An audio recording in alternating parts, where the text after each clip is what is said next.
Hey guys! Welcome back again sa ating channel. Kapag bago ka pa lang sa channel ko, don't forget to subscribe. So ngayon guys, may tuturo ako sa inyong maikling tutorial sa mga hindi pa po nakakaalam. Sa mga gusto pong mag dark mode sa YouTube studio nila, tuturo ko po sa inyo. Madali lang po ito guys. So punta lang po tayo sa YouTube studio. Ayun. Tapos i-click nyo po yung profile nyo. Yan. Then, punta po tayo sa settings. Pagkatapos po, i-click po natin itong appearance. Dark theme, reduce glare, and improve night viewing. So, i-click lang po ito guys. Ayan, nagiging dark mode na po siya. So, sobrang dali lang po. Tingnan natin.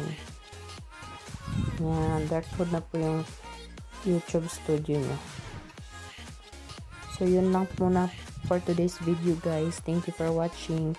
Hope you like this video and don't forget to subscribe. Thank you so much guys. See you on my next video. Bye!